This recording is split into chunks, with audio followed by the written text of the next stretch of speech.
Oh my God, I am loving that intro. It is getting there. Did I just see hashtag Simply Cyber over there?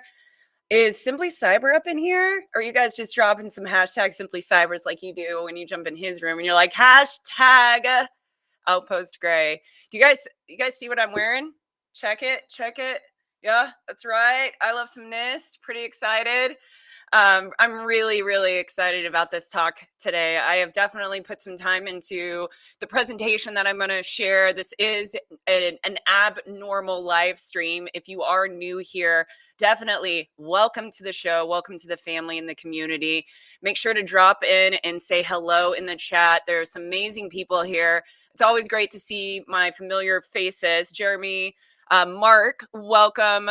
Uh, Duvalier. I love that name. Max, Max Default. It's always great to see you, Philip, Jared. Awesome. James, I saw Erica McDuffie even making a presence in here. So that's awesome. Glad that Erica's here because she is definitely a little bit more savvy on certifications than myself, which I'll talk about during this discussion. So I might be throwing some of those questions if anybody's asking certifications. And I just realized I still had this caption going on over here. It is Cybersecurity Awareness Month, but I should have had like Cybersecurity Awareness Week. Let me do this. Cybersecurity Awareness Week, talking about breaking into cybersecurity. Yeah, there we go. Get some fire emojis going. Bam. That way, if anybody jumps in here, they will know what is going on here. So I'm super excited about today's talk. So first off, let me welcome everybody it's new. Welcome to Outpost Gray. I'm your host, Jack Scott, and every week I go live from 3:30 to 4:30 p.m. And I usually have a guest with me. So it's a little abnormal. I usually have a fireside discussion, a one-on-one interview, and we really just dive into cybersecurity, technology, innovation, all the things that I'm super passionate about. And even more so, what I'm really passionate about is helping you break into this industry. So if you are new here, I would encourage you hit the subscribe button and introduce yourself to all of the amazing Outpost Gray family. Just a side note, even though I said I do go live every Thursday, after this live stream, I am taking a little bit of a break going live for the Thursday shows. But just so you guys are aware, I have a Friday show that drops every Friday at 9 a.m. Really quick sneak peek. So it's called the Cyber Fed News Roundup. Drops 9 a.m. pre-recorded show. What I love about this is that it is the roundup of the week's news that is specifically cybersecurity in the federal space, and we have a global lens. One of the content creators is in the chat. So James Driscoll, thank you always for your contribution. He always takes lead and writes two of the most amazing stories. So make sure to tune in to that 9 a.m. tomorrow. But hey, let's talk about what I'm going to talk about because I need all the time to really dig into it. So today, welcome again to Outpost Gray. You're going to have a great time in this next hour, hour and a half. We may go over, and that's okay. But we're going to talk about breaking into cybersecurity with no experience. And I'm going to really be sharing with you what is an entry-level job, how to break into it, kind of demystifying the process. So let's go ahead and let's get this going. And by the way, we had a little bit of a shared screen issue last week. So can you guys see my shared screen? Did you guys see that shared screen just then? If you did not, I have another approach to make sure that you can see my shared screen. Let me pull up my slide deck. All right, let's do this. Let me know if you can see this. Can you see that? Let me know before we really kick this off and get going. Whoops. Of course, that's what I just did. Whoop. Hold on. Got to refine that slide. I just did that. I was bringing up the wrong. Did you guys see it? No, I didn't think so. I'm glad I checked. We went through like an entire live stream last week until you guys finally told us. So I've got another strategy that I have to do. It's so weird. I have to do a Chrome tab. So let me see. Can you see this? You just see Jax. That's not too bad, Carrie. You still can't see this, or can you see it now? I'm sharing an actual tabby tabs. Let's see. Waiting. See if you guys can see this one. You still can't see that one. Huh. No. Okay. No other screen. No other screen. Okay, as soon as you guys can see something, let me know. Let me try a window. Oh man. Okay. Still nothing there? Negative. Wow. Interesting. Okay. Just saw that flicker. You just saw a flicker? Man, there's something with it says we see your flashing lights on the fireplace. Yeah, that doesn't it's not that doesn't it's not working. Okay, let's try this. Let me see if I can do like smaller and do it like that. Can you see that now? Can you see this now? Nope. When you swap, we see a transition, but no permanent window. Huh. Yes, you can see this now, Erica?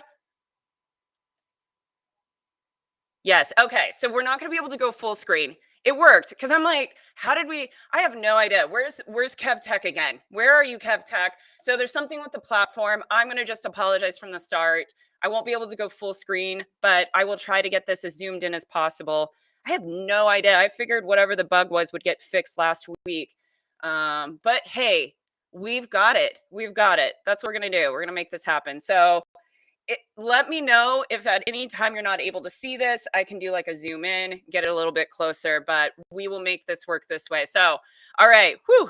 I was already, if you guys knew what was going on in my mind, I was already pace planning this. I'm like, all right, we can hop over to StreamYard. I can drop the link in. All right, emergency diverted. All right, cool. Let's jump into it. So, Jenda, first thing, I want to take a moment to talk about the current state of cybersecurity. I think that's really important for everybody to kind of understand like what is cybersecurity? What is the current state that we're in? And then I'm going to explain like what is a true entry level job and why is it so hard to get? And I'm going to help you like looking for those jobs so you have a better understanding of kind of the approach that you need to take when wanting to break into this industry. And then the third thing, I'm going to share with you experience of getting experience certifications versus college versus hands-on. And then I'm going to talk about some free, because I love free resources with smart hacks. And then throughout and at the wrap up, we're going to be doing QA throughout this entire time. So please drop your questions in there. I have a mod. I think Kimberly, are you in there? I think Kimberly, I asked Kimberly to mod, but she might not be in yet, or Cybersecurity Central. I haven't seen her pop in yet, so let me know. But Erica, you're in there. So if you're free to help me mod and grab questions, that would be helpful. If not, you know what? I'll get this figured out. And if I miss, do me a favor when you're dropping questions, put a capital Q on it. It'll just help me be able to like see it, grab it.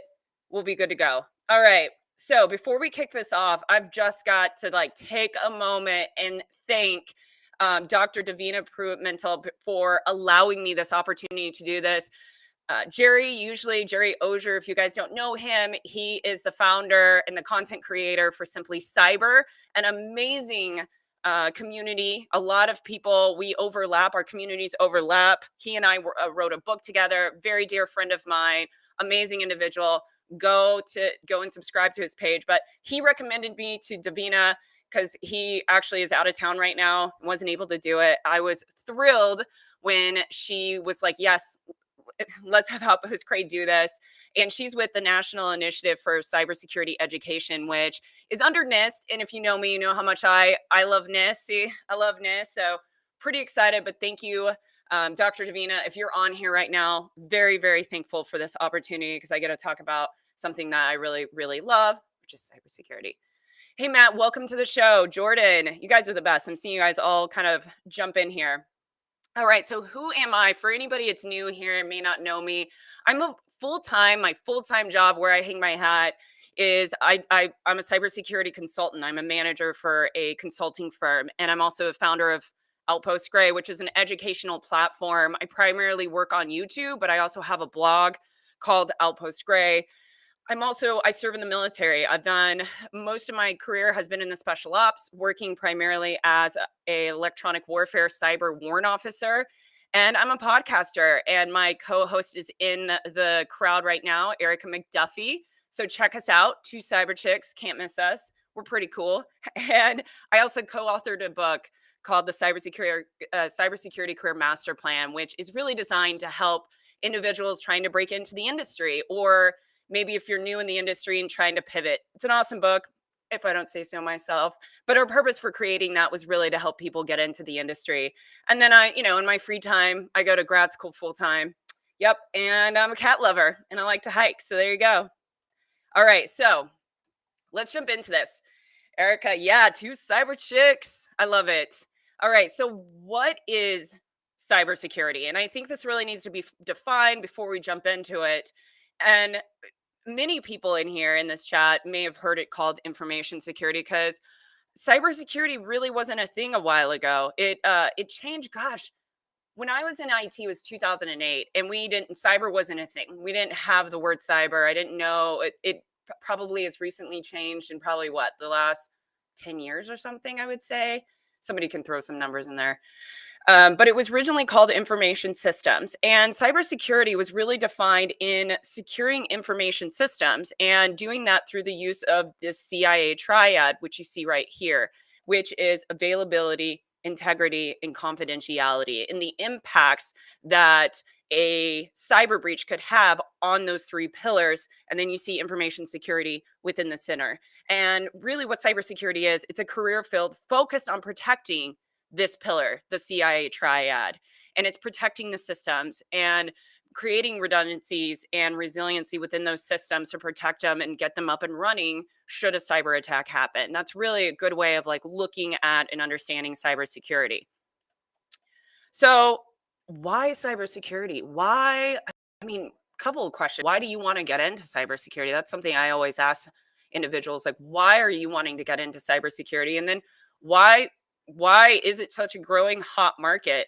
And this data, I love this data. So the link, just so you guys know, all of the source data, everything that you're going to see here, I've already loaded into the show notes. So, and they're in the order of these slides because that's how I operate. So if you go into the show notes, you can get this link and you can follow along, and it can show you the more details that you'll see here. But why cyber? And these are some things that I pulled out. Really, like there's so much diversity within roles. There's 45 different roles, and that's growing continuously.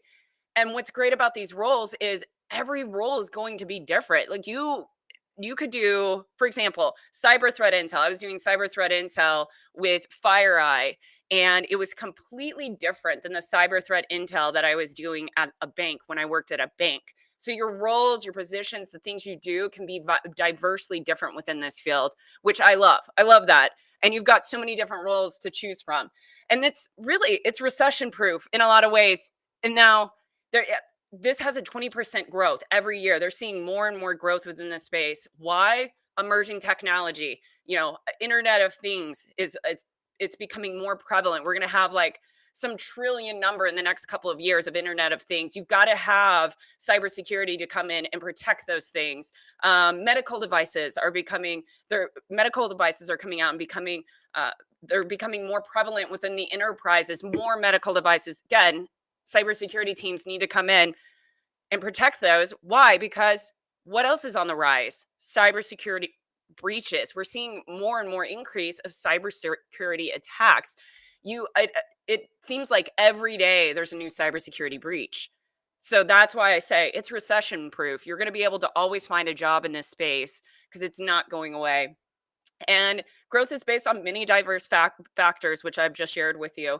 And then there's unlimited potential. Anybody that's in this space, I mean, you can like share your stories with those that are in the chat about how you've kind of pivoted in the growth potential. I have done so many different things within cybersecurity, and there's so much learning. There's so much. It's not like, and if there's anybody that's in HR out there, I love HR, but within HR, you get in and there's only so much learning and so many things that you can branch off and do within HR. It's not that way within cybersecurity. And that's sometimes why it can be so overwhelming. So looking at this little bit of heat map, and since I'm not full screen, you know what? I'm going to take advantage of this and do this right here. Um, oh yeah, you guys can't see that tab, can you? Nope, nope, nope, nope. Okay, let me try something. I'm gonna switch this up again. Hold on, doing a Chrome tab switch. Let's do supply and demand. Boom. Wait, I want to do this one, right? Yeah, I think I want to do that one. I think this is the one. Okay. Let me know if you can see my mouse. Can you see my mouse? I don't think I'm on the right one. Oh yeah, no, that's the right one. Okay. I think you can see my mouse now. Let me move this over here. You guys should see this. This is pretty tricky in the background. Can you see my mouse moving around? Like clicking on stuff? Yeah. If you can't, let me know. All right. So this is inside of the show notes, and I would encourage you to go explore this. I love this. This is by Nice. Um, you can get in here. What is really, really great. Thank you, James. Thank you, Carrie, Micah, for letting me know you can see it. So if you come down here, this is what was in the PowerPoint. This is the national level of total cybersecurity job openings. Look at that, 769,000 jobs. Like, that's a lot of opportunity. That's what I see here. Total employed cybersecurity workforce. You can see right here, supply and demand. You've got high, low, we've got moderate. And I actually think that changed since I developed the slide deck. I think mine even said 61. Hold on, now I'm really curious. No, 66. So it went down. Anyway, so it's updated regularly, which is good. You've got location, quote and average, 1.0 is about average. And then you've got the top cybersecurity job titles. And say you're in Texas. So you click on Texas. What's great is this is going to break this down for your area of region. So you've got total job openings in Texas, 82,000. You've got around 65% for the demand from low to high. These are the top job titles in that area. And then what's even greater about this is you can go down here within NICE and look over like operative maintenance, overseas and government, security provisions, protect and defense, and really break these down more. Then this is going to tell you like certification holders, opening. So CompTIA, this is how I'm understanding when I went through this is the jobs right here that have this as a requirement. So 16,000 jobs that have, security plus is one of their requirements. What I personally, how I would use this though is, where is this map from? It's from NICE. Go into just been go into the show notes and you'll have a link and it says cyberseek.org heatmap.html. And I will just do this too. I can make this happen. And you can go to the heat map. But how I would leverage this if I was looking for a cybersecurity job is I would figure out what region I wanted to work in. I would go down here and I would look at maybe some of the top job opportunities and I would kind of go through there. Some of these are not entry level, which we're going to cover on the next slide, but this can kind of help you. Or maybe because a lot of these are remote, maybe you look in an area that has like a little bit darker, like California. We all know you got Silicon Valley. So they may have more opportunities. This one has 83, it was 82, 39, 60,000. I'm just going through these. Yeah. Interesting. Colorado. I love Colorado. Do you guys love Colorado? I love Colorado. So anyway, great. This is amazing. I love this interactive map that they have here. So let me go back to, this isn't the most ideal way of doing this, but we're going to make this happen regardless. All right. Cool. So we're back over here. So that's why I think you should be looking into cybersecurity. I'm all about growth. I'm all about recession proof. This is the field that you want to be in. If you're one of those people that likes to learn and you want to have a lot of growth potential and be able to move around.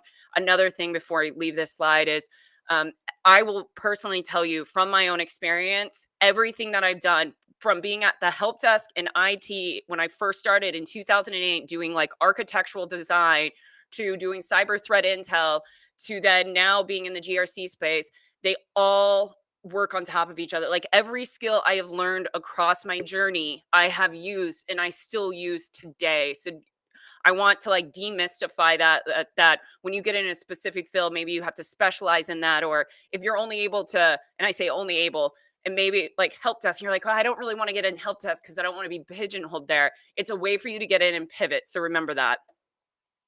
All right, hold on. I saw a question come up. Okay, Carrie, let me pull this up really quick. All right, so Carrie asks, how do I break into a job that says it's an easy apply, but then it asks for 3 to 5 years of experience I don't have?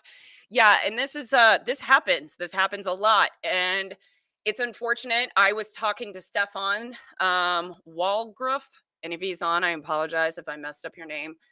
Good friend, has a ton of great resources. But something he shared with me, I think I saw it today in one of my posts, and his response was about bots. And a lot of times, some of these jobs that are getting posted, they're getting posted with unrealistic requirements. A lot of times it's because the HR person doesn't know. Other times it could be because the bots don't know that it needs to be an entry level job.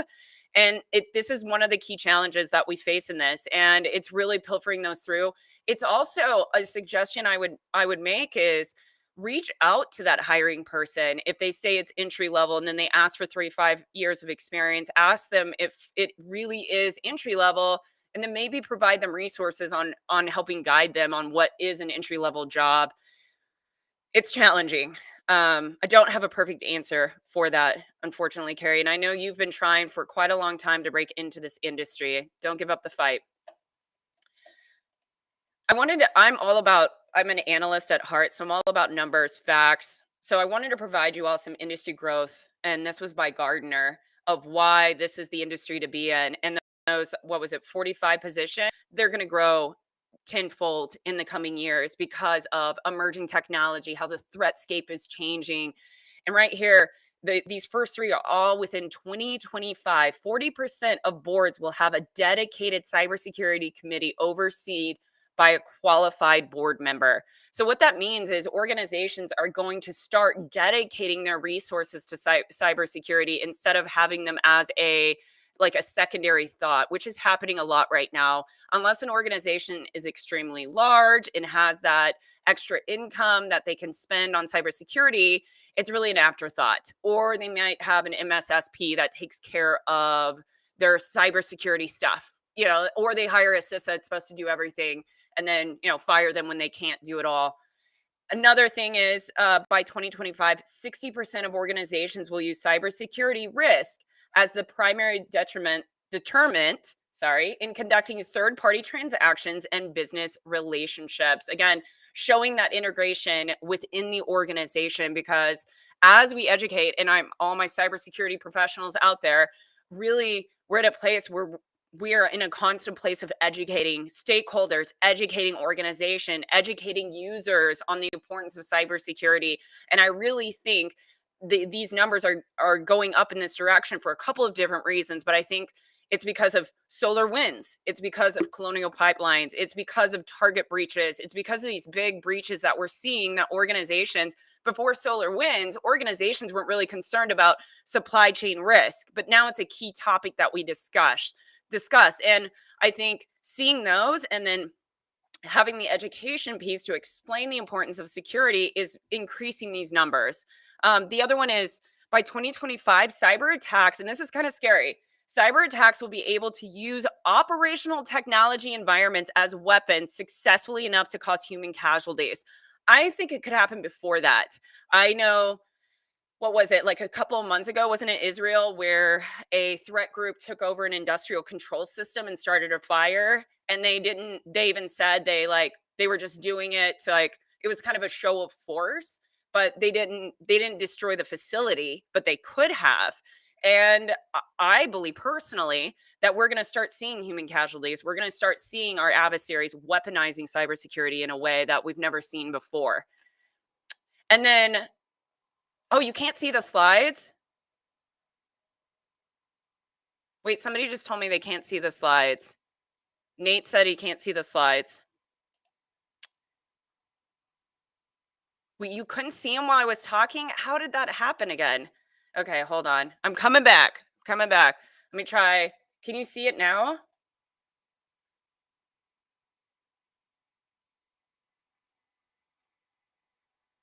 Correct. I'm waiting. I'm waiting. Can you guys see it now? Oh my lord. Okay. Haven't seen the slides for the past. Good golly. Slides are up? Okay.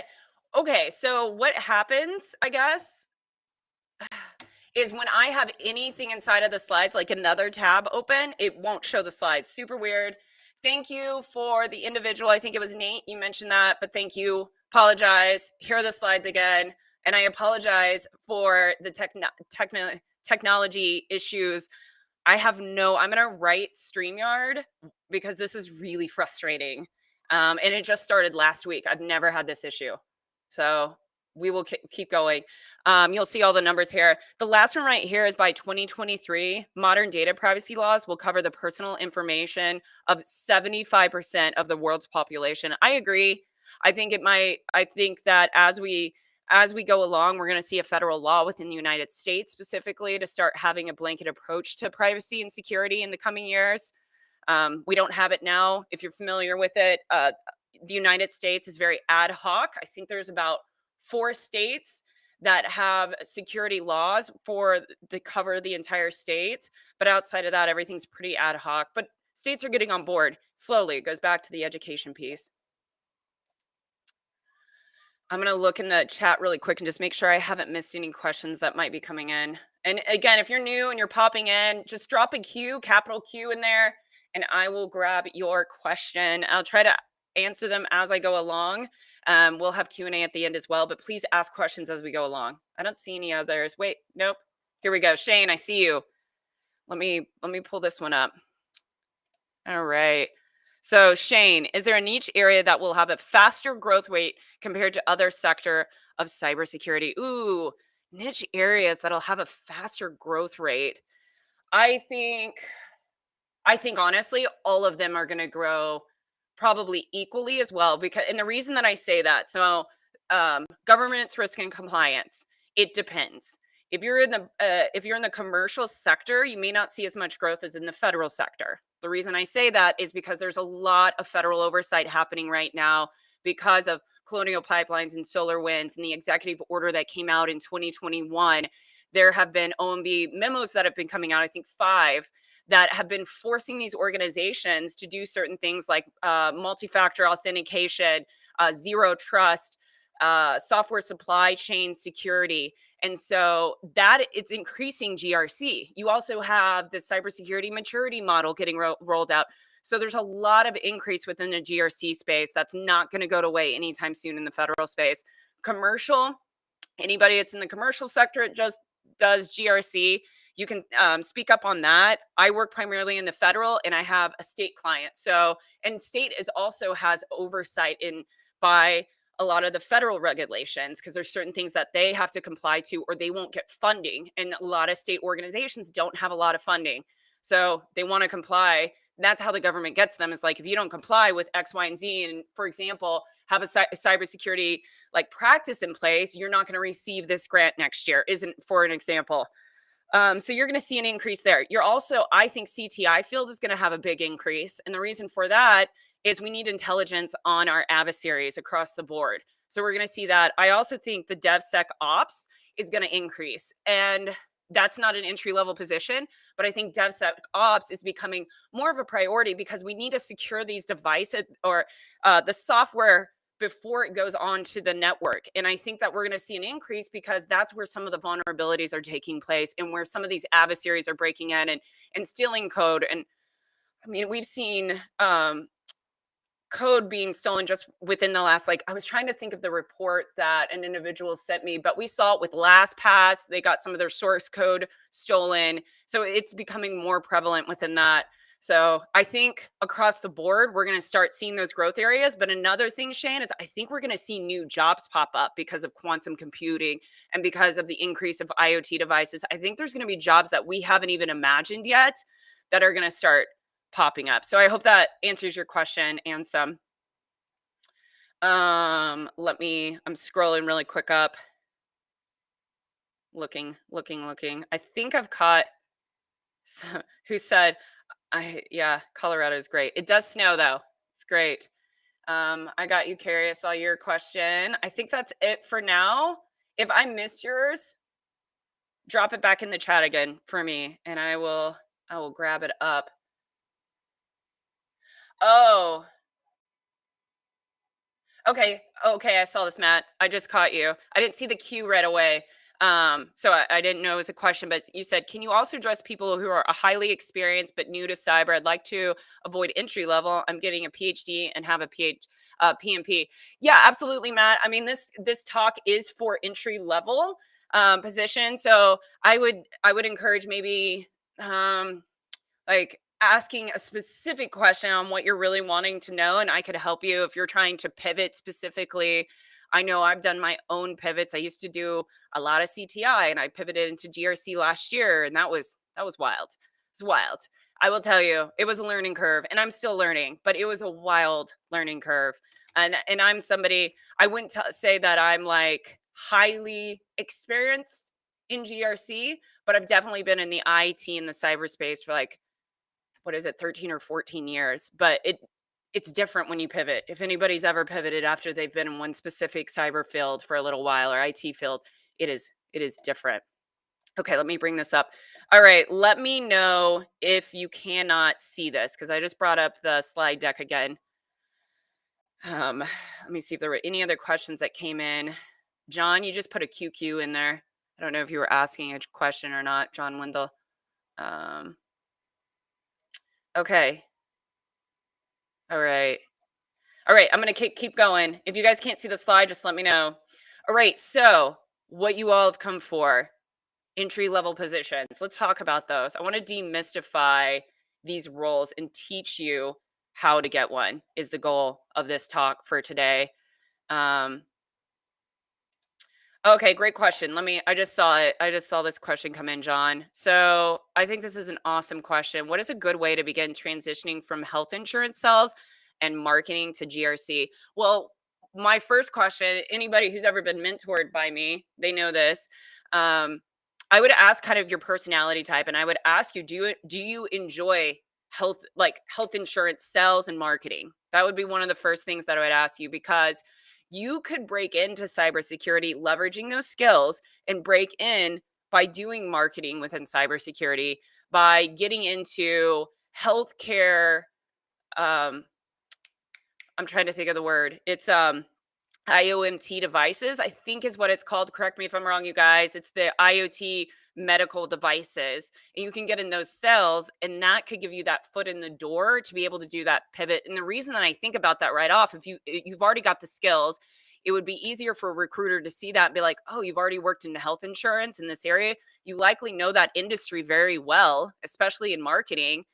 And if you just kind of do a pivot into that, it's not going to be as hard of a learning curve. However, if you answer and say, nope, I hate sales, I hate marketing, I want to pivot into something entirely different, then that would be a little bit different of adjustment. And I would go back to, what do you enjoy? What is your personality style? Do you like writing papers? Do you like doing the research? That would dictate, depending on those answers, if you wanted to go into like for example, pen testing. It's a lot of analysis, but a lot of people don't realize at the end of a pen test, in a vulnerability assessment, you got a massive report and you've got to put that together. Would you enjoy that? Would you enjoy doing cyber threat intel, doing all that research, putting that together in a report? A lot of cybersecurity work does take writing, or you could get into coding and maybe be an engineer of some type. But that's a different type of personality. I don't think I would like that very much. Um, No experience. Yep, Harlan. So express, yeah, I like this. So can you address the no experience aspect of the title? So what I'm looking at when I say no experience is you don't have specific cybersecurity experience, but I think that every person in this chat, and I don't know you, so I'm making a very large assumption, but I've met a lot of people in my lifetime, and I can tell you that every single one of you have some sort of experience that can translate over into your resume to help you break into cybersecurity. You could be a truck driver, and I know that there is a way of transitioning that data over into a way that would help you break in, because cybersecurity isn't about tech skills. However, no experience, when I say that, it means no experience in this field and no hands on experience in this field, specifically that HR representatives would be able to immediately look at and be like, yep, they have experience in this field specifically. So that's what that means when I say zero experience. All right, let's kick this off. Keep going, and I will keep filtering out the questions. There's the unicorn company I'm looking for. Yep, the golden unicorn, the one that has zero hands-on experience, but somehow was able to get a CISSP for an entry-level job. It's too funny. I do, Mark. Yep. I just saw your question. Don't you recommend profiling test also? Yeah. Anybody that has me as a mentor, I always have them go through a personality. I have them do a personality test before we meet. I'm sharing my screen again. So if I see somebody say you don't see it, I'll stop, but I'm going to just assume you can see the screen. All right. So, what is a real entry level position? Let me share this graphic with you too. So this is awesome. You guys can follow along with this. Another amazing piece of like great resource from NICE that they developed. This is on their website. And you can see right here on the left side, I hope it's not super small. If this is super small, let me do this. That did not help at all. Maybe I do. Nope, that made it worse. That's exciting. Man, why wouldn't this why can't this get larger? Oh lordy. Even if I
Okay, let me know if you guys can see that. Everybody can see that. Let me adjust this. And I think I put it in the wrong freaking screen. Okay. Okay. Can you all see that? I know, Carrie. I didn't have audio because I removed myself from the screen. So I feel like I'm having a simply cyber day, you guys. Yep. You can see and hear me. Can you? Oh, you can see it. Okay. Thanks, Carrie. Great. And you can see the deck. Okay, cool. So, yeah, I'm having a simply cyber day. You know, he always has like, not always. He hasn't lately had audio issues. That's what I feel like is happening right now. Not gonna lie. All right. So I like this map because it's really super engaging. And if I was trying to break into the industry, I'll show you how I would utilize it just to get familiar with understanding what a true entry level job looks like. So you've got roles right here, the top, because this will help with skills and certifications, which we'll talk about in a minute. But right here, you click on network and it will show you these are the entry level jobs that are associated with networking if you're on a feeder. Software development, there's no entry level jobs for software development. The reason being is that you need to be an expert in that in a way. Like when I say expert, also, by the way, I don't mean 10 or 15 years. I mean, you've got a good 3 to 5 years under your belt to be a software, to be like within software development and to really understand it. There's not going to be an entry level into that, but you could get into a mid level cybersecurity analyst, pen tester vulnerability assessment, system engineer, another way to get in. Financial risk analysis, also another way. Security intel, another way. IT support, which was me. And you'll see it's a feeder into all but this IT auditor. So these three above. Another great thing about this is say you're in an entry level job or you're trying to map out your career and you know you really want to get to like cybersecurity manager for an example. Couple of ways you can do this. I would reverse backwards plan and say, okay, I want to be a cybersecurity manager. What mid level do I need to get to? And I'd look at that, it clicks, it when you click on it, it will tell you which mid-levels you can get into. You can also move laterally into these advanced levels and move into that cybersecurity manager. So say I'm like, okay, I think cybersecurity consulting might be something I would enjoy to get to cybersecurity manager. I would click on that and then look at the roles that I can get into that will either move me laterally or will move me from lower level up. And you see all four of these entry levels can get you into a cybersecurity manager. And then I would pick out of these four, which one do I really like? Do I think I would like? I would probably do, I don't know, cybersecurity specialist. Yeah, I like that. Cybersecurity specialist. These are all the feeder roles. Now, what's cool about this, another thing you can do and use this tool is click on cybersecurity specialist and look down below. you now will see what is an average salary. So you can kind of base your decision on that. You can see what other positions are like in that position, what other salaries are in that position. Oh my gosh, what other positions in their salaries. Good Lord. So you see that you can see common job titles. What's great about this is great for searching. So you're like, okay, this is what I want to do. I've mapped it out. These are the job titles. You can get down here. You can look at kind of different skills that you might need. 5-year projected growth breaks it all down for you. Total job openings 9,700. That's amazing. And then top skills required. And then this kind of helps you kind of figure out your career and training path that you want. It's amazing. I'm a pretty big fan of this. So, I think I dropped this in the chat already. So check out the pathways. I love it. I was playing around with it. I'm like, man, I wish I had known about this a while back. This would have been awesome for me. Oh, and I'll show you actually. Let me show you. Hold on. Let me bring that tab back over here. Man, I'm having to like move. I'm moving everything around. It's fun. Okay, I think this is the right one. Yep, cool. Another thing I wanted to show you really quick is skills and certificates, which we're going to jump into certifications a little bit more. I feel like this is really small for you all, but here's the link so you can see it on your end. Bam. So check this out. What's great about this, you can like look through these. So CompTIA Security Plus. A lot of people get it. You can click on it. It's going to help you decide what job titles align with that certification. CISSP, you realize there's only 4 that those job titles are going to align with it. Another thing you can do is maybe you want to just look at job titles. You're all about the title. And then you figure out, I want to be cybersecurity manager. You click on that and you can figure out what certifications you would need to try to get into something like that. And then the right are maybe the skills that you need for that. So there's so many different ways of using this tool to be able to like figure out your strategy on how you want to like go after and apply for one of these positions. And I would tell you, pick 2, max 3, like job title, however you're going to go after it. And then that's it. Don't do more than 3. You're going to overwhelm yourself. I'd say 2 max, to be honest with you. That's my personal thought on that. All right, let me bring this other deck back up over here. Moving stuff around, making this happen. I saw some questions come in, so let me share this, close this. All right, come back over to the chat. I did see a queue in there while I was sharing the screen over there. Cool. Yep. Audio down. Yep, that was definitely down. Um, okay, cool. Right here, I have got a great question from Leslie. Hi, Jax. Have you seen a good role for people who love design and cybersecurity? Love design. When you say love design, are you talking about like graphic design? So again, my first question to you, I would ask you, do you like design? Are you a really creative person? I would have you probably, take a personality test. I always do that, kind of look through that.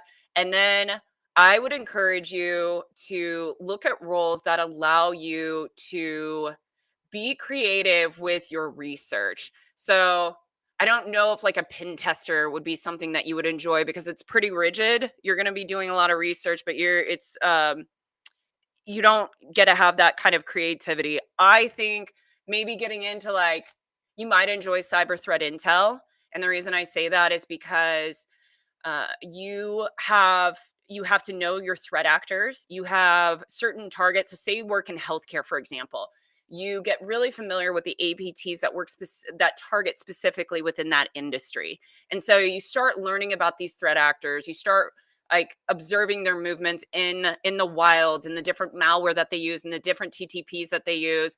And what's great about that is you can develop intelligence reporting off of these threat groups. And what I enjoyed about it is I got to watch them. I got to create intelligence reports. I met other people that were in cyber threat intel. We were able to share information about what we were seeing. You create graphs. You develop somebody tell me it is not the pyramid of pain. It's not the cyber kill chain. It's not the pyramid of pain. It's not MITRE ATT&CK. There's one more that you utilize that is like super, super detailed for cyber threat intel. What is it? What is it, everyone? So there's like 4. So you got MITRE ATT&CK, cyber kill chain, pyramid of pain. There's one more. Diamond model. Diamond model. So, like the diamond model, yeah, I was thinking that Erica too, UX UI design, but is that cybersecurity? I don't know. Um, but you could do UX UI design. Yeah, absolutely. But yeah, the diamond model because that's where you really create that picture. So I'm thinking like creativity and design. Um, but check those out. And then check out the one Erica just dropped in there. Hey Gerald, welcome. Welcome, welcome. All right, let me pop back in over here. The slide deck, bring it back up. Again, let me know if you guys can't see the slides. I'm going to hide that. Okay, so let's talk about how to gain experience. We hear certifications versus college versus hands-on, and I want to kind of go through each of these. I personally have let all my certifications expire, minus my CMMC, just because it's in the mix of doing all of the CMMC right now, the cybersecurity maturity model. But most of my requirements were required by the military, like um, Security Plus, Net Plus, all of that. They required it, but I don't. I primarily sit in an electronic warfare spot, so I'm not required to hold certificates. I personally, I don't have a need for them in my job. I don't. I do my, but I go to college. So let me preface that. I'm in grad school. So that's where I get my education. So there's different routes here. But I do have individuals like I asked Erica McDuffie. She's in the chat. She's very well versed in certification. So if you guys have questions, drop them in the chat. If I'm not able to field them, um, I have people in the chat that can definitely answer your questions because I know there's a lot of questions around that, and I can give you my minimal experience in that space and my recommendations from what I know within being in this space and the individuals who have those certs. So I wanted to provide you all a pros and cons on certs so you can decide on your own if this is something that you like to do. So some of the pros, they're clearly defined outcomes. And what I mean by that is you go in, CISSP, go in, you know you're going to take this test, you know you're going to get the certification from it. You know what the outcome is going to be. It's a little bit grayer when you go into college degrees. Now they're getting a lot better with the cybersecurity degrees, but back in the day, they were not, you weren't coming out with like a lot of tangible things. You would just be like, I have a degree in cybersecurity. And unless it was a really technical field, you may not have certain skills that are applicable. With a CISSP, you have that defined outcome of what you're going to receive at the end of taking that test. It's really easy to add to your resume. It's easier to say, I have a Sec Plus certification or a CISSP versus I have a bachelor's in data science or I have a bachelor's in cybersecurity risk management, and then trying to explain how that could be leveraged as hands-on experience or a certification, like justifying it versus a certification. So it's just a little bit easier, I think, to add to the resume depending on how you write your resume. I'm really good about writing my resume. I actually have a resume class on that. You can go check out. But it's super easy. You just drop it in there. Most hiring managers know what a certification is. So it's a lot easier. It's a defined roadmap, and we're going to talk about roadmaps. There's a lot of resources around certification roadmaps. And what I mean by that is, and you saw it in a couple of the other slides, if you do X certification, you're probably going to fall and apply for these type of roles. And hiring or like managers look for security plus positions. So it's a little bit easier for defining your roadmap. And there's tons of free study resources. Ton. I would encourage you, don't spend money on study resources until you've exhausted yourself with going through the free resources that you find.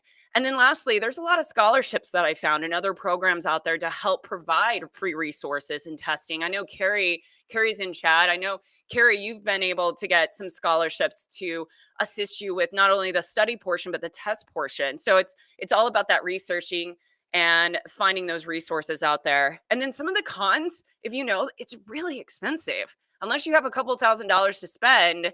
And I think Security Plus is like what, $300 to $400. That's a lot of money when you're maybe not making money right now and you're trying to break into the industry. So it's a big, big thing. It's not for everyone. I can tell you, I am an amazing writer. Like I love writing. And when I say amazing writer, I don't think like I'm like my work is amazing. I love writing versus taking tests. I am terrible at taking tests. Like I freak out taking tests. It usually takes me 2 or 3 times to pass a test. It's because I psych myself out. And I do the whole, like, I've gone to therapy about it and been like, "No, think positive about test taking." And I do, and I go in and I'm, like, really positive. I've studied my tail off for this test, and for some reason, I freak out. And then after I've done it a couple of times, I'm like, "Oh, okay, yeah." And I know and I can apply the topic, but freak out, so it's not for me. Um, it isn't really applicable to real life, and what I mean by that is you can have somebody that's passed the Sec Plus, that's passed the CISSP, and got the associate, but applying it is completely different. And college is also like that. And I'm in school right now for governance, risk, and compliance. And I can tell you, I'm very fortunate because I'm working in GRC, and there's a lot of stuff I'm learning that I can apply. But, and Jerry knows this, and I see you in chat, Jerry. Thanks for showing up. I love it. He's on a camping trip, so I really appreciate it. I was overwhelmed when I got into the GRC space because I was like, "Oh man, I've been in college for this long. I've been studying GRC for like, year and a half. I got this. I've written all the papers." Totally different world when you're actually working and you're working side by side with a client to help them. Like, for example, I'm doing a NIST CSF assessment. I got it now. It's like I completely understand it, but it took me actually getting in there and doing it versus writing a paper about it. So it's the same with certifications. That's how I feel. And then employees don't see it as real experience, unfortunately. A lot of employers see it as a certification. They don't see it as, oh, okay, you've got hands on experience, you've got all these certs, let's hire you.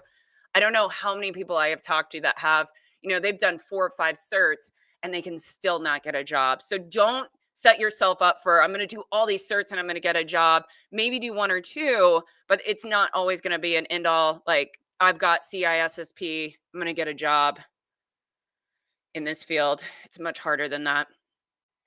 Um, okay, so certifications. I know you guys have probably seen this, some of you. Mm, I love this. I think this is one of the best maps. Let me share this because I've got this saved on a tab over here. Bum, bum, bum. This is another. Oh, did I do that wrong? I work on an HP all day, so I have to remember all my shortcuts when I switch back over to my Mac. So that's the link to this. I would say check this out. Before we jump into that, hold on one sec. There were some questions I saw, some cues come in. I don't know. Okay, thanks, Erica. If you end up finding employment as yeah, Sisker ran shop. Yeah, I'm telling you, how do you remember? This is so awesome, James. So, Amy, how do you remember the sheer amount of information out there? I don't. And nobody does. That's why you have a team. And there is a sheer amount of information. And I'm one of those people that I want it all. I want it all. Give it all. I'm like, soak it up, soak it up, soak it up. I listen to podcasts all the time. What I can tell you is microeducation. For me, I've actually had to take a little bit of a break because I'm in full-time grad school, and I'm literally, when I tell you I'm like oversaturated with information, I can't, I'm like, nope. So, but in the mornings, what I used to do is I'd listen to 20 minutes of podcast, and I listened to Simply Cyber at 8 a.m. Check it out. He does a 45-minute episode first thing. It's not first things first, but it's his cybersecurity. What is the name of it? Somebody drop the name in there. I want to call it first things first, but 8 a.m. I try to listen to that while I'm either like preparing for my day or getting dressed, depending on what day it is. But Erica knows this. Like Tuesdays and Thursdays, I get up early.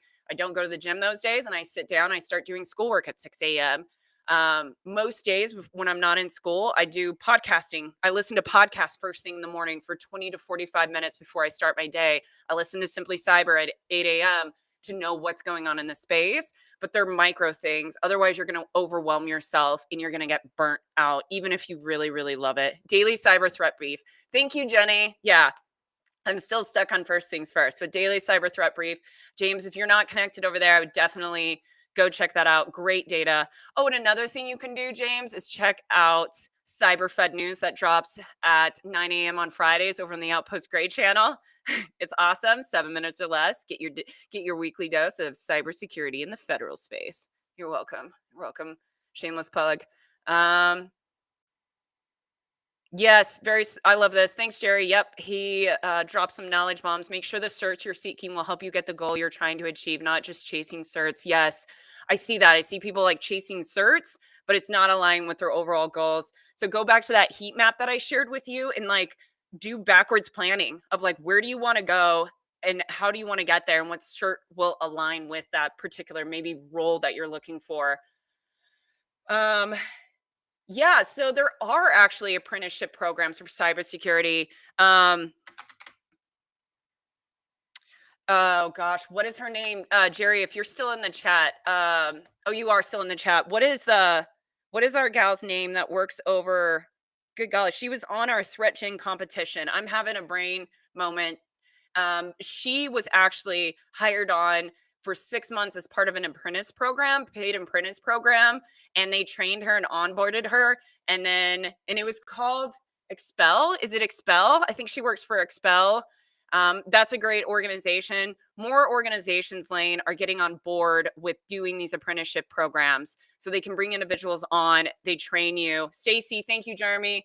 Cyber Munchkin, I appreciate it. Yep, Stacy Lowkey. So I would say go check her out. Jared just dropped her name. Reach out to her. I know she would want to help you. Ask her how she did it. She was sharing it with me when she got hired on. And when she hit her 6 month mark, she got promoted and got to move into where she's at now. But she can tell you kind of her approach and how she made that happen. I love it. Great story. She's an amazing woman. And she just started a YouTube, and I don't know what her YouTube. It's something sweets. I don't know. Yeah, Carrie, I don't like certs either. It's always a good approach, though. You got to do what's best for you. Oh, yeah. So, personality tests, I would just Google the Myers Briggs. If you Google Myers Briggs, there'll be one, it's like 16 personalities. Carrie, I don't know if you still have that link. I sent Carrie one. I've sent it around. It's an awesome link. Okay. Let me jump back in here really quick. All right. So, certification map. If you can pull this up on your end, you'll see it a little bit better. Um, let me do some navigating since this isn't going to let me share this. So, hold on. Let me move this over here. Move this over here. Okay. Good golly. I've got to write StreamYard. This is so frustrating. All right. Let's do boom. All right, cool. You should be able to see this. It's probably not any bigger, actually. I just realized that. So my apologies. Um, let me do. Yeah, that didn't do anything either. Okay. So how to read this. This is pretty awesome. So say like if you look column around the top column right here, you got cybersecurity and network security, IAM, security, architectural engineering, asset security, security risk management, security assessment and testing, software engineering or software security, sorry, and then security operations. So this will help you kind of figure out what area do you want to be in. And this is identity and access management, by the way. IAM. So you kind of figure out what area, and if you highlight over it, what's really great is I didn't even know it did that until just now, not gonna lie. But you like hover over it and you can see security architecture and the engineering domain covers important topics covering security engineering plans, design and principles, topics including it goes through it. You can look through this and see if any of these like cloud system cryptography, system infiltration, ransomware, fault injections, maybe that's where you want to be. And you're like, yeah, that's where I want to be security architecture and engineering. That's it. And then you can look like inside of here, you've got cloud, sysops, NICS, ICS, IoT. So IoT, it's a big thing. It's growing. Maybe that's where you're like, yeah, I really want to get into security architect and engineering, specifically like IoT or IOMT, medical devices. And then what you can do is on the left-hand side, look at beginner, intermediate, or expert. Oh, here, I'll put it in the chat again. I just saw that, Carrie. And then you've got that along the left. So if you're a beginner, start down here. Look at these certs. You can see these different certs. And then if you click on them, it's going to tell you how much that cert is. Like I said, they're expensive. This one right here, it looks like it's starting around $2,725. They're not going to all be that expensive. I imagine there's probably going to be 250 cert nexus. So you kind of look through and you can kind of see which one of these certs that you can get. Now you'll see that these certs specifically are really pigeonholed within this area. And then, as we all know, the coveted security plus one. And you can see how that goes across different areas: asset security, security management, security assessment. So, again, it's figuring out what do I want to do and how do I want to get there? And what certifications, if you're doing the certification route, is going to help you get there. And then kind of mapping it out using this. This is another amazing skill on top of, or amazing tool on top of the nice tool that I showed you with the heat map and everything on that. Awesome. All right, let me share, go back to the prez. Bring this back over here. All right. And I shared that. Let me know if you guys did not get that link, dropped it in there. You should see it now. Boom. All right, back to the prez. Let me know if you don't see it. If you don't say anything, I'll assume that you can see it. All right. So what I did is I started researching and I was like, man, I wonder what is most popular by recruiters, like certification wise, that they actually put out for jobs. And this is pulled off of a resource that I was just Googling. And I found that this was primarily focused on various different job platforms. But the ones that I looked at primarily was LinkedIn. So this is in the order of precedence by LinkedIn of the ones that the top 10 that recruiters look for. The first one is CISSP. You can see here the rough amount of that is going to be $749. Actually, I don't think that's the rough. That is the amount. I thought it was more, you guys. I thought oh, you're not seeing it? You don't see it? DR? Okay, hold on. I'm waiting a minute. Waiting. Let me make sure that you guys can see this again. I think I'm going to quit stopping sharing and resharing because it keeps knocking it off for some reason. I don't understand. I don't understand. I'll keep moving on once you guys. Okay, you can see it. Great, great, great, great. Thank you all. Yeah. So, so you have your certifications, and then again, I'm making the precedence to make sure that like you understand. You got certifications. What roles are associated with it? If you're new, you're not gonna. I'm telling you, you're not gonna need a CISSP. Plus, a fact about a CISSP is you need a certain level. I think it's 5 years, 3 to 5 years. I think it's 5 years of experience. You guys correct me if I'm wrong. For you to be able to get the official CISSP, otherwise you're going to be at an associate level. Somebody has to vouch for you when you get your CISSP that you, yes, had that time and experience. Otherwise, it's an associate. And to be honest with you, the industry, when they see that, they'll go, "Oh, you have the associate. Okay, cool." So I would encourage you, if you don't have 5 years, thank you, Cyber Munchkin. If you don't have that 5 years, yep, Mark Schrader, 5 years and a sponsor. Don't go after CISSP. Go after like Sec Plus. Get CISSP after you've been in for a little while. But a lot of people are like, I'm going to get CISSP. It's going to guarantee me a job. It doesn't work that way. And plus, look at the roles. Do you really think you're going to get a CIO, a security admin, a senior security consultant? So it's back to find a job that's an entry level position, a role, and map that cert back to that to help you get there. Um, okay, that's all I have on this one. I think you guys are good on that. If you want, I can share the article. Actually, here, I'll share it. Boom, this is the article, and then we'll keep on moving. Boom, you guys can take a look at that. 10 popular cybersecurity certifications. Okay, so map certs to jobs. We already covered this. I covered this in the a couple of slides back. Let me just drop that link for this again. I love, love, love this because it helps you again to be able to figure out. I would personally, depending on how you want to do it, I might look at like job titles and then be like, this is where I want to be a cybersecurity analyst, and then see where that links back to on the top certs versus the skills. And then you can get your certifications if you're going to go that route. And then for skills, you might try to get it hands-on experience or go to like a university for specialized skilled for those areas. Now let's jump into college because that's what I like. That's what I do. I might be one of those people one day that gets my PhD because I love school that much. I'm weird, even though Erica knows how much I'm suffering right now with full-time grad school, but I'm making it happen. Mm. So I want to debunk college and let you know degrees don't need to break the bank. And one of our friends, Stefan, has a great resource on how to get a degree without breaking the bank. And I think he even says you can get it for 3K. You can find a degree plan within cybersecurity for 3K, but I guarantee it, there are degree plans, and wgu.edu is a great resource. Drop this in the chat. And this came off of Stefan's website, which I will be sharing with you guys in the one of the next couple of slides that you can see. But it really breaks down so you can understand the different degree plans. WGU offers like some technical degree plans.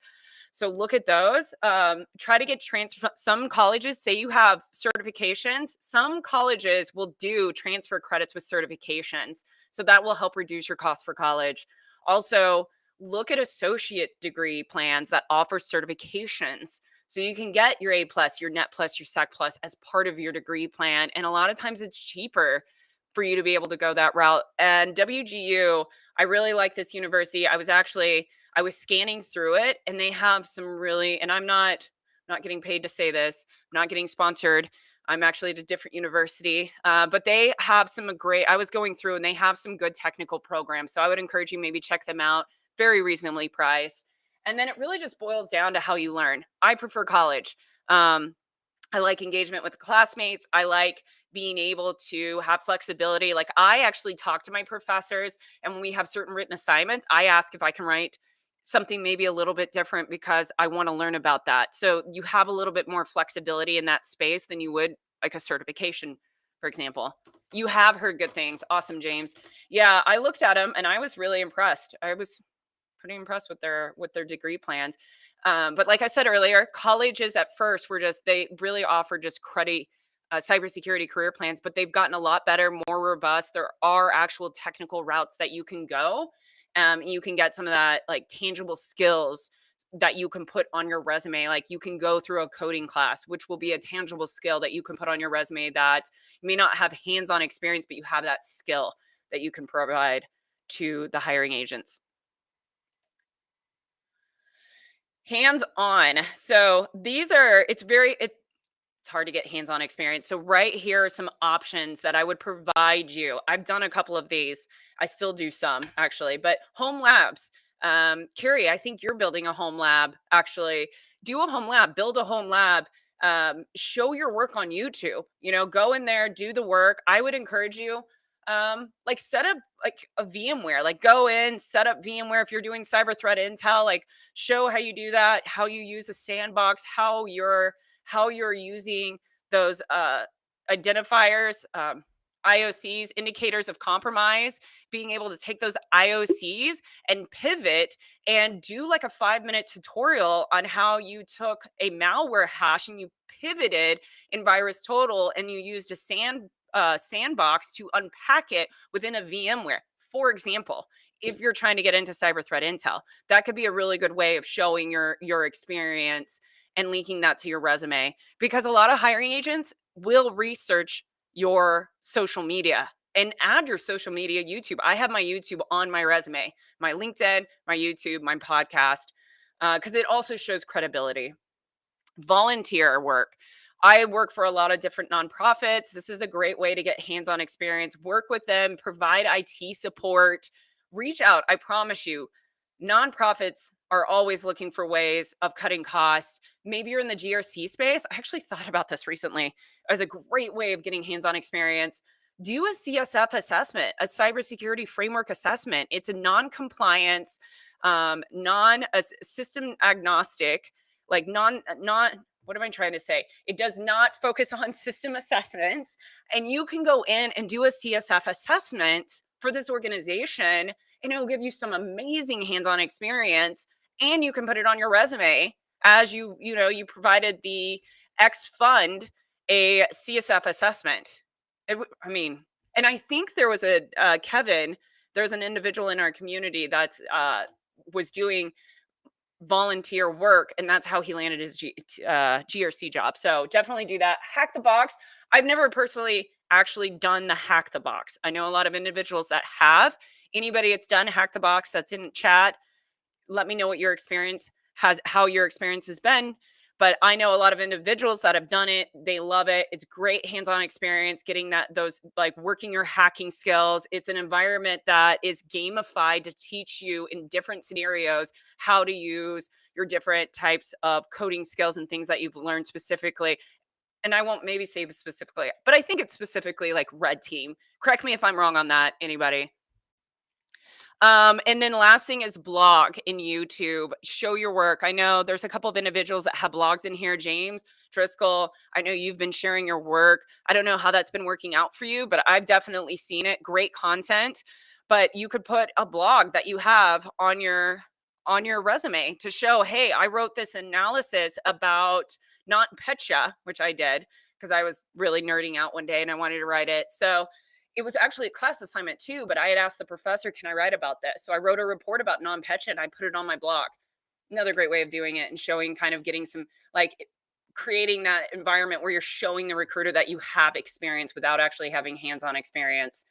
And then we're going to wrap up with some smart hacks, everyone. Give you some tips and tricks to walk away from to put in your toolkit, which I hope I've already provided you some, but let's give you a few more. So before you do anything at all, first thing you need to do is you need to define your why. Why do you want to be in this space? Because I can tell you, if you don't know what your why is, you're going to get burnt out and you're not going to have fun. I enjoy this space. I love my community. It's like no other community you're ever going to be in. So define your why. Figure out, and this is a great, I just dropped the link. This is Stefan's page. He has some amazing resources and he has been such an amazing contributor to our community. So follow him on LinkedIn as well. But you'll see this like starting point. Cybersecurity is my dream. Why do you want to work in cybersecurity? Decide that. And it can't be because of the salary, because I will tell you, salary is like this much of why I stay in the industry. I stay because of the challenge. I stay because of the culture. I stay because like I have some best friends in chat. Kimberly can fix it, just showed up a little late, but she's always here giving you a razz time. I saw you pop in, Kimberly. Erica McDuffie in the house, like Gerald Ozier, James Driscoll, Carrie, like all these people I have met, and some of them I haven't even met in person, but I really truly would say like they are some close friends in my life. That is one of my whys. And then research. Start your doing your research. Get your idea of what you want to do, just like you're doing right now. This is part of your research. So you should be proud of yourself for showing up for this. And I'm proud of you. And then goal setting. Like after you figure that out, I am all about goal setting. Figure out, and I've kind of gone through as a couple of things, a couple of resources and techniques for you to goal set. Like figure out, okay, I want to be in this field. This is what I want to do. Figure out what your approach is and how you're going to goal set college, certifications, job titles, map it out. It's going to help you. And then learn about the job. You know, reach out to people that are doing the job. I would ask you to reach out to like maybe mid to beginners. The senior individuals, they're going to be a little bit more separated from the actual like operator level of doing it. So the practitioner level. So I would reach out to like entry to mid-level individuals that are doing those jobs and ask them like, how do you enjoy it? What do you dislike? What are your pain points in this job? And then gain knowledge in any way possible. Right now you're gaining knowledge. Simply Cyber, go listen to Simply Cyber every morning at 8 a.m. Gain knowledge. That's how it's going to help you to get into the spot. And then network and be visible. And you're doing it right now. If you haven't already, drop your name in the chat. Say hello to the community. Outpost Gray, if I might say so myself, is a really welcoming community. We don't have bad blood here. Everybody is here to support one another. So find that community, network, and don't be afraid to ask for help. But I would encourage you, if you ask for help or somebody to like help you open a door, make sure that you've done all of these things prior. Don't just say, hey, I want to get a job. Show that you've done the research and the due diligence, that and the reasoning why, like, I want to get a job in this, I've done this research, I've done that, can you help me? Like, and even like it could be like the organization or the position you're wanting, an internship or something, but be specific and don't be afraid to ask for help. And I want to recognize that I understand there are challenges. I know there's people in chat right now that have been struggling to get a job and they are struggling on a continuous basis of like, I need to get a job, like I'm running out of money. Interviews and rejections are a real thing. I had an interview like God, it was a year ago. Worst interview ever. I won't tell you the org, but it was brutal. But I've been in the field for long enough that I was fine with I stopped the interview and because the guy was like belittling me and berating me because I am like he was like a DevSoc engineer, whatever, blah blah blah, and asking me all these technical questions, and I'm like I stopped and I just said I think maybe we're on a different page of what I have applied for because you're like, yeah, this isn't working. So we stopped it. I was like, I'm not gonna. And so I'm telling you that story to let you know I understand how challenging it can be to be rejected, and if you do get an interview, it can be sometimes challenging. But don't give up. Promise it will happen if you stay consistent, stay focused, you network, you goal set, you do the things. It will happen. It may take some time, but it will happen. And imposter syndrome in this field is a real thing. Everybody goes through it. Everybody. I still go through it on a regular basis. That I don't know enough because there's just so much information. And an individual asked this earlier, like, how do you know all the things, or how do you stay up to date with all of the information? And this is part of that imposter syndrome. You can't, and so you have to trust on your team, in your community. And then the first job is really hard to land, period. I'm just gonna putting it out there. And once you realize that, I think it helps offset of like, all right, this is gonna be hard, but not impossible. So remember that it's gonna be hard, but it's not impossible. You can do this. There are very few entry level jobs, like real, true entry level jobs. So just keep that in mind. Self study and motivation are key. It gets really tiring, but you have to have discipline in this field.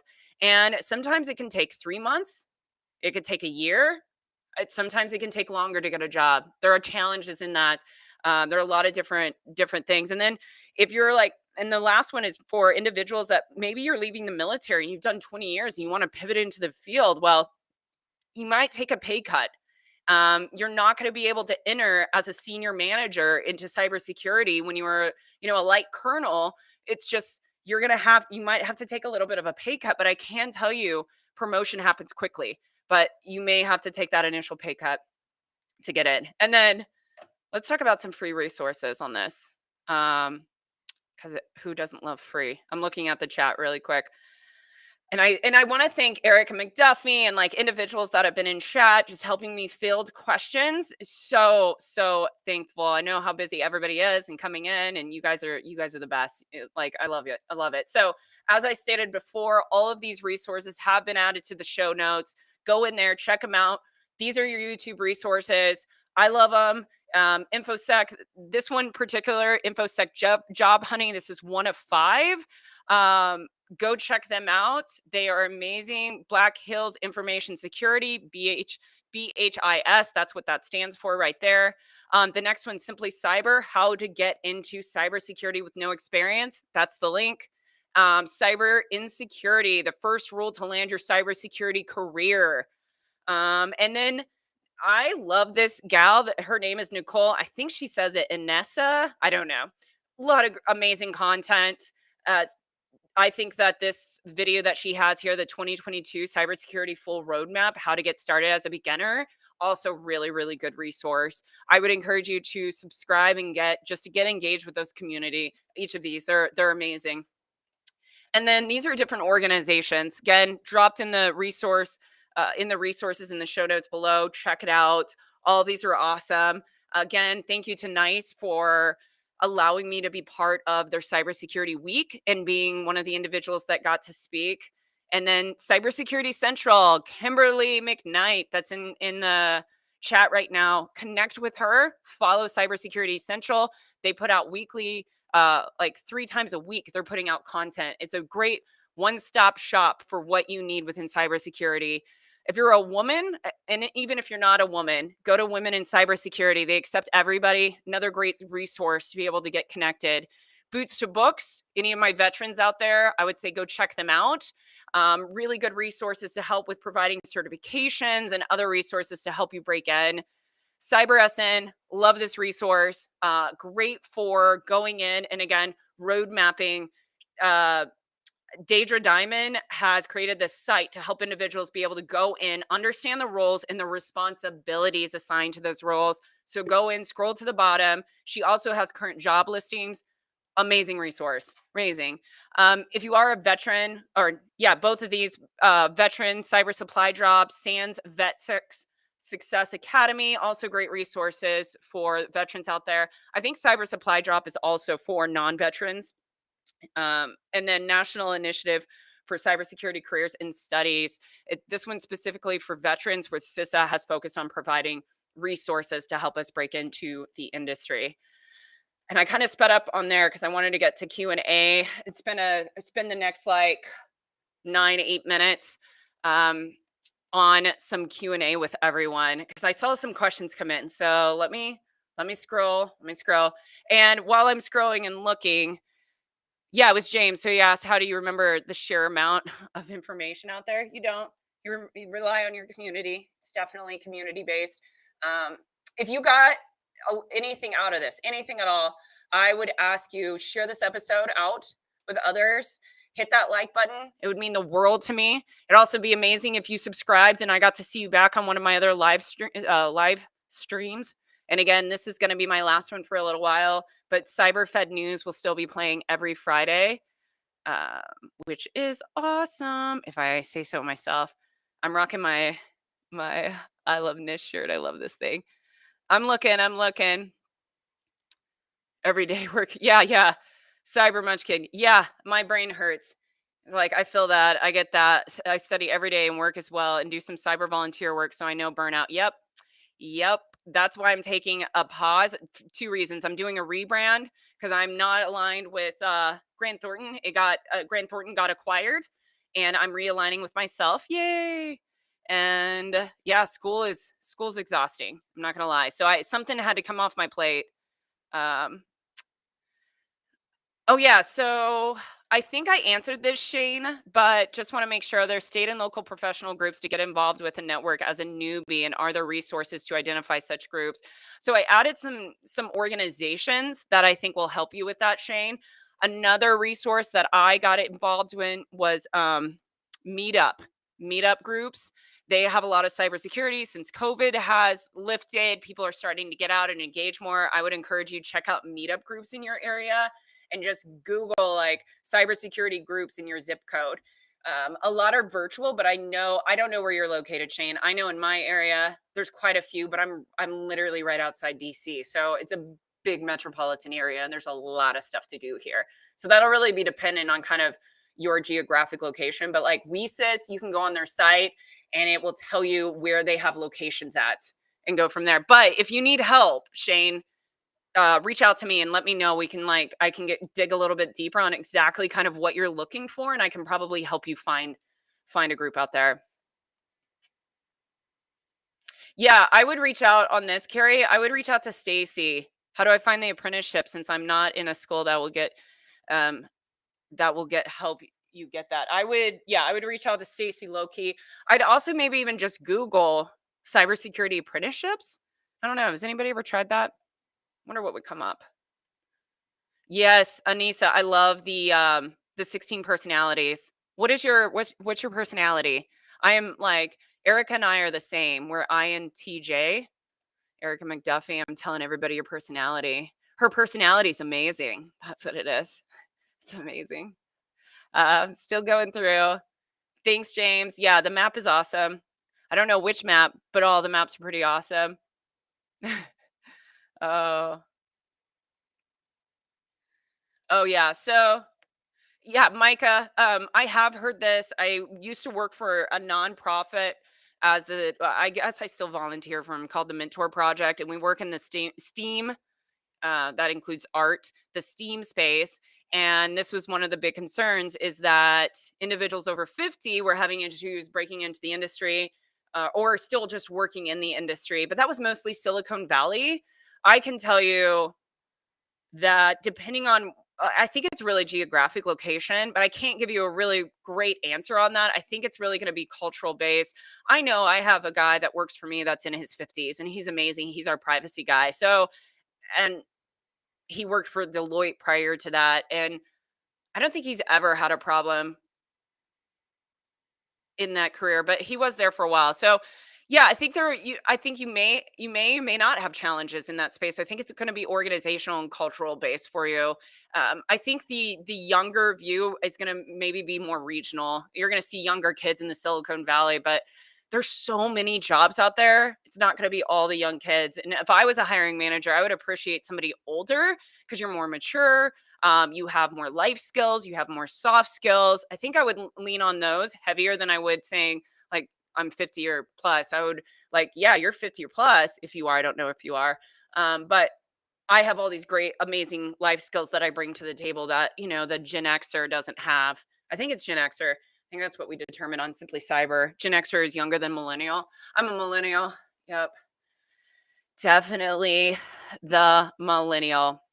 It's still scrolling. I'm trying to catch the ones that I see that maybe don't have a queue. So it's taking me a little bit. Ageism. Oh, yeah, yeah, yeah. So I think it was Cyber Munchkin. Yeah, it's sad to see the ageism. Yeah, I mean, it's a real thing. I think we still have those biases, age biases, gender biases. It is unfortunate, and I agree with you. It's sad because I wouldn't look at it that way. I would be like, wow, okay, you're older, you bring other skills, but I understand that not everybody thinks openly like me. They should, though, be a lot happier. Everybody would have I Love NIST shirts. You get one, you get one, you get one. Everybody, I love NIST. Erica's a sock fan, but it's okay. She just doesn't know NIST. The love of NIST. It's amazing. Um, oh, look, Carrie. Yep, got it. Look at that. Boots for Books. Yeah, it's a wonderful program. Yep, that was my cat in the background. If you guys could hear Cooper Kitty, he says hi. You all are awesome. I'm still getting through all of these. Oh, WGU is your plan. I love it, Lane. Let me know. I would be very interested. Can you do a follow up and let me know how that goes at WGU? Very, very interested to see how that goes. Um, Still going, still going. I started kind of in midway up and going down. Oh, it's not. I didn't know that Hack the Box wasn't free. I thought it was free, Carrie. Oh, try Hack Me. That's the one I'm thinking about. I think it is Try Hack Me. That is free. I'm all about free. Don't pay unless you have to. Yep. IT source. IT, what is that? Sorceress. Oh, I love that. That's cute. Yeah, finding your why is key. Absolutely. Otherwise, you're just kind of out there. Um, Oh, you know what, Dan? I can make these available for download. Let me do this because right after this, I actually have to run. But what I'll do is put this in a PDF and I can add it as a shared link into the resources. So check back in a couple of days if you don't mind, and I can get that added in there. I do that sometimes. That's not a problem. I will get that for you all. Okay, man, I'm trying to scroll. I know we're almost up on time. Yeah, so Jared. Jarode? Is it Jarode? I'm probably saying it wrong. Or is it Jared? Jarode. I apologize. Let me know. Gamification. Would gamification be considered valuable to recruiters for ones that does not have industry expert experience and or certifications? My short answer is yes. Um, just like Hack the Box, it shows that you're able to go in there and apply the processes to X to something. And so as long as when you're in an interview, if you can articulate why those steps and why you did them, that's where it becomes value added. If you're just like, I'm the 1%, and I think it's what Hack the Box, people have that on their title. Like, what does that mean?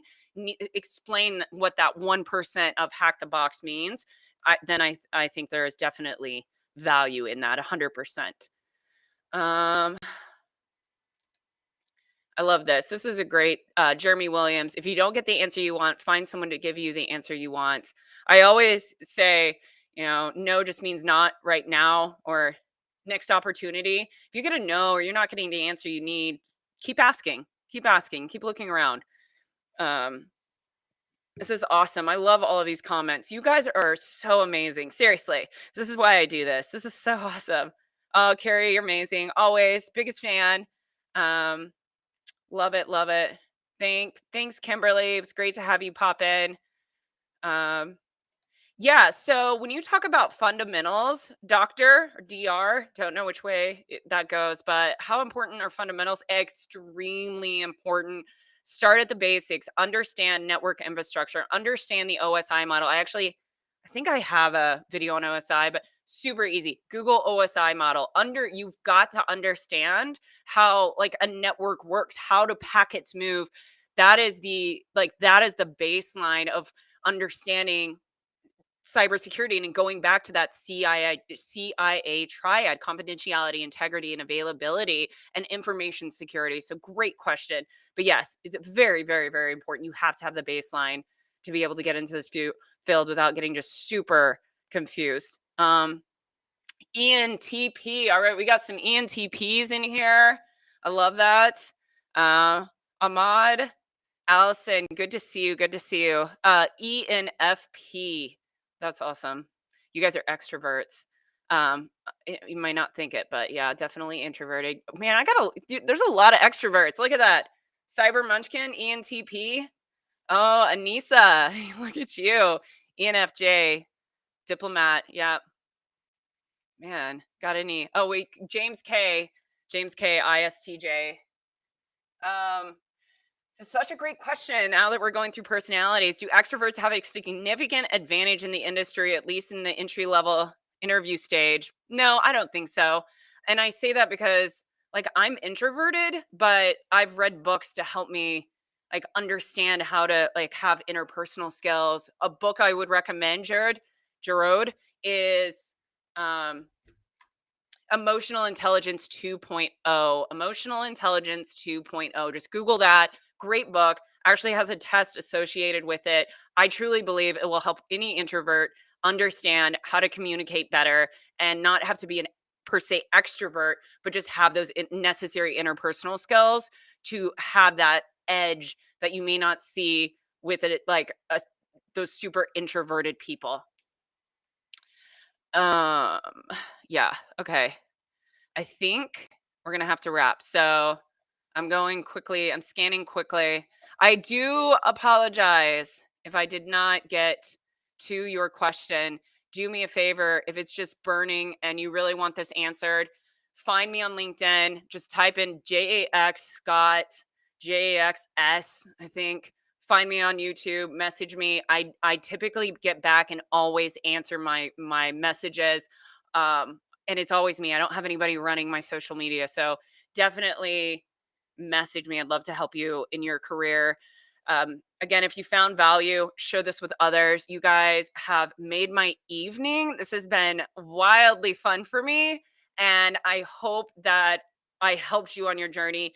And also do me a favor, if this did help you and you go forward, you land your job, it would mean the world to me if you reached out to me and you shared that like achievement with the community and with me. So please do that. I'm hopping off now. I'm going to do a wrap. But one last thing, tune in tomorrow. If you are new here, I'd encourage you to subscribe, come back. This is my last live stream on a Thursday for just about 2 months. I'm coming back in January, but I am doing my Cyber Fed news every Friday morning at 9 a.m. So tune into that. The community is still going to be here. I'm going to still be like all around. I'm just taking a little bit of a break. But with that, I am out of here. You guys are the best. I love you. Thanks for showing up. Thanks for being present. Be awesome. Set goals. Keep kicking ass. I'm out.